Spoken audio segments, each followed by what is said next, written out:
सतनाम श्री वाहेगुरु साहिब जीओ। परम सन्मानयोग गुरु गुरु खालसा साध संगत जी, वाहेगुरु जी का खालसा वाहेगुरु जी की फतेह। प्यारी साध संगत जी, धन धन बाबा श्री चंद जी नूं सच्चे पातशाह धन श्री गुरु नानक देव साहिब जी ने उदासीन मत का मुखी थापिया सी। बाबा श्री चंद जी उदासीन मत के गुरु हैं ते उदासीन मत वाले उन्हां नूं अपना गुरु मानते हैं। बाल अवस्था विच बाबा श्री चंद जी ने बेअंत कौतक कीते। फिर परिवार ने विचार करके पंडित हरदयाल जी कोल पढ़ने पा दिता। कोई 5-7 साल विच बहुत सारी विद्या बाबा जी ने हासिल कर ली। फिर अपने माता सुलखणी जी दे नाल सुल्तानपुर तो पखौके चले गए। उदों जद बाबा कल्याण जी ने इन्हां दी बिरती वैरागमई वाली वेखी तां उन्हां ने अगे पढ़न वास्ते पंडित परशोत्तम दास जी कोल कश्मीर भेज दिता। बाबा जी ने पढ़ाई करके काफ़ी वेदां शास्त्रां दे भेद प्राप्त किए। इत्थे ही एक पंडित सोमनाथ रहिंदा सी जिसने बहुत सारे पंडितां नूं थल्ले ला के रखिया होया सी। उसदे सवाल दा कोई भी जवाब नहीं सी दे सकदा। एक दिन वो भी बाबा श्री चंद जी दे कोल आ बैठा। सवाल जवाब प्रश्न उत्तर होण लग पए तां बाबा जी ने उसदे हर सवाल दा जवाब, हर प्रश्न दा उत्तर दे के उसदे हंकार नूं चूर चूर कीता। बाबा जी ने अजे 2 ही सवाल कीते तां ओह एक दा भी जवाब नहीं दे सकिया। शर्मिंदा हो के उठ तुरिया तां बाबा जी ने आख्या कि पंडित जी जरा 10-20 मिनट तां होर ठहरो। तां ओह ना ही रुकिया। इस तरह तुर गया कि जिस तरह जवारिया हार के पल्ले झाड़ के तुर जांदा होवे। कुछ समय बाद गुरु जी तो आग्या लैके जगत नूं तारन वास्ते बाबा जी ने संसारिक यात्रा शुरू की। दुखी जगत दे सुधार दे वास्ते बाबा जी तुर पए। पहलां तां पंजाब दी धरती दा चक्कर कट्टिया, धर्म दा प्रचार किया, संकट दूर किते, बंदी छोड़ बन के बंधना तो आज़ाद कराया, भुलणा नूं भुल विचों कढ के अभुल किया ते दुखियां दे दुख निवृत्त कीते। गुरु जी की आग्या अनुसार तिब्बत, भूटान, नेपाल, उधर साकत वाम मार्गी तांत्रिकां दा बहुत प्रचार चल रहा सी, जो कुछ अरसा ला के बाबा जी ने सुधार किया। उस प्रभु का रस्ता दसिया। बहुत सारे बाबा जी दे सिख बन गए, जो अज तक नेपाल विच बाबा जी दे प्रचार की यादगार एक मंदिर के रूप विच रोशन है। फिर बाबा जी नेपाल तो बद्री नारायण, उतों केदार, फिर हरिद्वार, फिर दिल्ली, फिर उतों मथुरा ते मथुरा तो बिंद्रावन, इथों त्रिवैणी ते अयोध्या तो हुंदे होए संमत 1582 नूं शिवरात्रि के मौके ते काशी जा पहुँचे। सब थां धर्म का प्रचार करते हुए जगन्नाथपुरी, जनकपुरी, हरिहर खेतर तो हुंदे होए गोरखपुर तो पंजाब नूं परते। फिर जलंधर आ गए। इथों रावी के किनारे हुंदे होए श्री करतारपुर साहब माता जी के पास आ पहुँचे। छोटे भरा बाबा लखमी चंद जी का विआह हो चुका सी अते उन्हां दे सपुत्र बाबा धर्मचंद जी का जन्म हो चुकिया सी। कुछ गिणती के दिन ही श्री करतारपुर साहब बाबा जी ने गुजारे। वो भी घर तो विरक्त रह के एक बाहर कान्या की छपरी पा के विच धूणा चेतन करके सिमरन भगती करते रहे अते उपदेश भी सतसंग के रूप विच हुंदा रहा। बहुत सारिया संगतां नूं नाम सिमरन वाल तोरिया।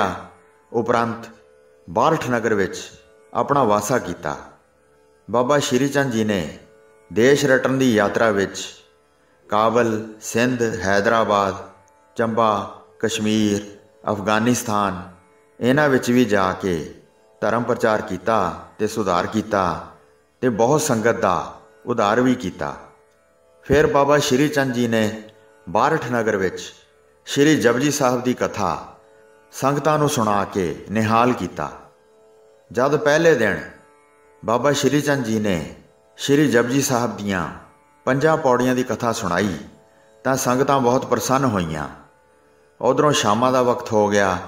ਕੁਝ ਤਾਂ ਸੰਗਤਾਂ ਗੁਰੂ ਜੀ ਦੀ ਆਗਿਆ ਅਨੁਸਾਰ ਆਪਣੇ ਆਪਣੇ ਘਰਾਂ ਨੂੰ ਤੁਰ ਗਈਆਂ, ਬਾਕੀ ਉੱਥੇ ਹੀ ਸੇਵਾ ਵਿੱਚ ਲੀਨ ਸਨ। ਲੰਗਰ ਤਿਆਰ ਹੋਏ, ਛਕੇ ਛਕਾਏ, ਉੱਥੇ ਹੀ ਰਾਤ ਗੁਜ਼ਾਰੀ।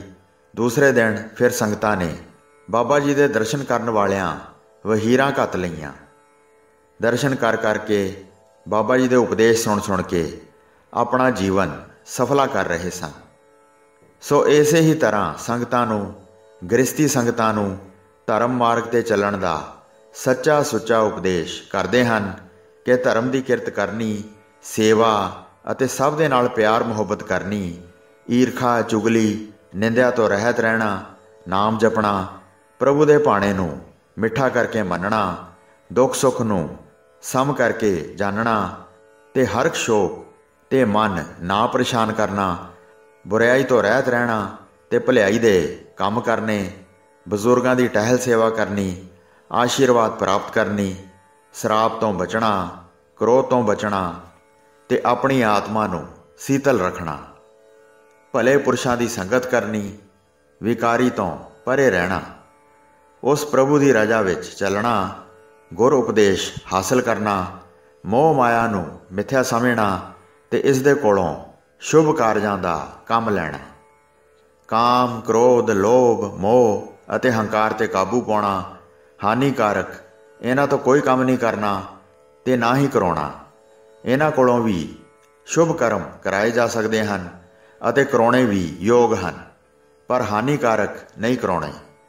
ਇਸ ਤਰ੍ਹਾਂ ਬਾਬਾ ਸ਼੍ਰੀ ਚੰਦ ਜੀ ਸੰਗਤਾਂ ਨੂੰ ਸੱਚੇ ਪਾਤਸ਼ਾਹ ਧੰਨ ਸ਼੍ਰੀ ਗੁਰੂ ਨਾਨਕ ਦੇਵ ਸਾਹਿਬ ਜੀ ਦੀ ਬਾਣੀ ਦੇ ਅਰਥ ਸੁਣਾ ਕੇ ਸੰਗਤਾਂ ਨੂੰ ਨਿਹਾਲ ਕਰਿਆ ਕਰਦੇ ਸਨ। ਜਦ ਪਾਪੀ ਸਾਰੀ ਉਮਰ ਪਾਪ ਬਤੀਤ ਕਰਦਿਆਂ ਹੀ ਲੰਘਾ ਦਿੰਦਾ ਹੈ, ਧਰਮਰਾਜ ਦੇ ਸਿਪਾਹੀ ਜਮਦੂਤ ਆਣ ਕੇ ਬਹੁਤ ਦੁੱਖ ਦੇ ਕੇ ਉਸ ਦੀ ਜਾਨ ਕਬਜ਼ ਕਰਕੇ ਕਲਬੂਤ ਪਿੰਜਰੇ ਵਿੱਚੋਂ ਕੱਢ ਕੇ ਲੈ ਜਾਂਦੇ ਹਨ। ਬਹੁਤ ਹਾਲਤ ਬੁਰੀ ਕਰਕੇ ਜਾਂ ਧਰਮਰਾਜ ਦੇ ਪੇਸ਼ ਕਰਦੇ ਹਨ। ਨਰਕਾਂ ਵਿੱਚ ਸਿੱਟਿਆ ਜਾਂਦਾ ਹੈ, 84 ਭੁਗਤਾਉਂਦਾ ਹੈ। 20 ਅਰਬ, 20 ਕਰੋੜ, 20 ਲੱਖ, 20 ਹਜ਼ਾਰ, 20 ਸਾਲ ਇਤਨਾ ਸਮਾਂ ਜੁਨੀਆਂ ਭੋਗਦਿਆਂ ਬਤੀਤ ਹੋ ਜਾਂਦਾ ਹੈ। ਫਿਰ ਐਸੇ ਥਾਂ ਜਨਮ ਦਿੰਦਾ ਹੈ ਜਿੱਥੇ ਬਹੁਤ ਦੁੱਖ ਹੀ ਦੁੱਖ ਮਿਲਦਾ ਰਹੇ। ਫਿਰ ਕਿਤੇ ਜਾ ਕੇ ਇਹ ਮਨੁੱਖਾ ਜੀਵਨ ਮਿਲਦਾ ਹੈ। ਜਿਹੜੇ ਲੋਕ ਪੁੰਨ ਕਰਦੇ ਹਨ ਤੇ ਆਪਣੀ ਸਾਰੀ ਉਮਰ ਪੁੰਨ ਕਰਦਿਆਂ ਹੀ ਬਤੀਤ ਕਰਦੇ ਹਨ, ਅੰਤ ਸਮੇਂ ਆਣ ਕੇ ਦੇਵਤੇ ਸਤਿਕਾਰ ਸਹਿਤ ਉਸ ਨੂੰ ਲੈ ਕੇ ਜਾਂਦੇ ਹਨ। ਹਿਸਾਬ ਉਹਨਾਂ ਦਾ ਵੀ ਕੀਤਾ ਜਾਂਦਾ ਹੈ। ਜਿੱਥੇ ਜਿਸਮਾਨੀ ਸੁੱਖ ਹਨ, ਜੈਸਾ ਜੈਸਾ ਪੁੰਨ ਕੀਤਾ ਹੋਵੇਗਾ ਤੈਸਾ ਤੈਸਾ ਸੁੱਖ ਫਲ ਮਿਲਦਾ ਹੈ। ਕੁਝ ਮਿੱਥੇ ਸਮੇਂ ਤੱਕ ਰੱਖਿਆ ਜਾਂਦਾ ਹੈ, ਬਾਅਦ ਵਿੱਚ ਥੱਲੇ ਹੀ ਪਹੁੰਚਾਇਆ ਜਾਂਦਾ ਹੈ। ਇਸ ਮਾਤ ਲੋਕ ਵਿੱਚ ਆਣ ਜਨਮ ਲੈ ਲੈਂਦਾ ਹੈ ਤੇ ਕਿਸੇ ਅਮੀਰ ਘਰਾਣੇ ਵਿੱਚ ਜਨਮ ਮਿਲ ਜਾਂਦਾ ਹੈ। ਜਿਹੜੇ ਆਪਣੇ ਸਵਾਸਾਂ ਨੂੰ ਰੋਕਦੇ ਹਨ ਤੇ ਮਨ ਦੀਆਂ ਖੁਆਇਸ਼ਾਂ ਨੂੰ ਰੋਕਣ ਦਾ ਅਭਿਆਸ ਕਰਦੇ ਹਨ ਤੇ ਬ੍ਰਹਮ ਲੋਕ ਤੱਕ ਗਤੀ ਪ੍ਰਾਪਤ ਹੁੰਦੀ ਹੈ। ਇਹ ਪ੍ਰਾਣਾਯਾਮਿਆਂ ਦੀ ਗਤੀ ਹੈ। ਜਿਹੜੇ ਭਗਤ ਹੁੰਦੇ ਹਨ ਉਹ ਭਗਤੀ ਮਾਰਗ ਨੂੰ ਪਾਉਂਦੇ ਹਨ, ਜੋ ਕਿ ਸ਼੍ਰੀ ਗੁਰੂ ਨਾਨਕ ਸਾਹਿਬ ਜੀ ਦਾ ਮਾਰਗ ਭਗਤੀ ਮਾਰਗ ਸੀ, ਜੋ ਕਿ ਭਗਤਾਂ ਦੀ ਗਤੀ ਸੱਚਖੰਡ ਬੈਕੁੰਠ ਧਾਮ ਤੱਕ ਹੈ।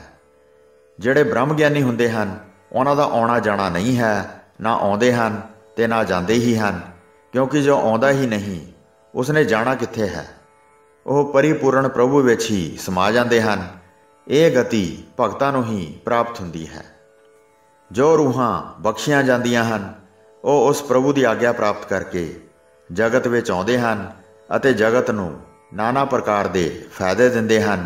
ਉਹ ਆਪਣੇ ਵਾਸਤੇ ਨਹੀਂ ਆਉਂਦੇ, ਉਹ ਦੁਨੀਆ ਨੂੰ ਹੀ ਫਾਇਦਾ ਦੇਣ ਵਾਸਤੇ ਆਉਂਦੇ ਹਨ। ਇਸ ਤਰ੍ਹਾਂ ਦੀ ਗਤੀ ਕਾਰਕਾਂ ਦੀ ਹੈ। ਜਿਸ ਤਰ੍ਹਾਂ ਪਾਣੀ ਦੀ ਇੱਕ ਬੂੰਦ ਸਮੁੰਦਰ ਵਿੱਚ ਮਿਲ ਕੇ ਅਭੇਦ ਹੋ ਜਾਂਦੀ ਹੈ, ਸਿੱਖ ਗੁਰੂ ਨਾਲ ਮਿਲ ਕੇ ਅਭੇਦ ਹੋ ਜਾਂਦਾ ਹੈ, ਤਾਂ ਇਸੇ ਹੀ ਤਰ੍ਹਾਂ ਭਗਤ ਭਗਵਾਨ ਦੇ ਅੰਦਰ ਅਭੇਦ ਹੋ ਜਾਂਦਾ ਹੈ। ਸੋ ਇਸੇ ਹੀ ਤਰ੍ਹਾਂ ਬਾਠ ਨਗਰ ਵਿੱਚ ਸਤਸੰਗ ਧਰਮ ਪ੍ਰਚਾਰ ਚੱਲ ਰਿਹਾ ਸੀ ਅਤੇ ਸੰਗਤਾਂ ਸੁਣ ਕੇ ਆਪਣਾ ਜੀਵਨ ਸਫਲਾ ਕਰ ਰਹੀਆਂ ਸਨ। ਕਈਆਂ ਦੇ ਸੰਸੇ ਬਾਬਾ ਸ਼੍ਰੀ ਚੰਦ ਜੀ ਨੇ ਨਿਵਰਤ ਕੀਤੇ ਤੇ ਗੁਰੂ ਮਾਰਗ 'ਤੇ ਚੱਲਣ ਦਾ ਉਪਦੇਸ਼ ਦਿੱਤਾ।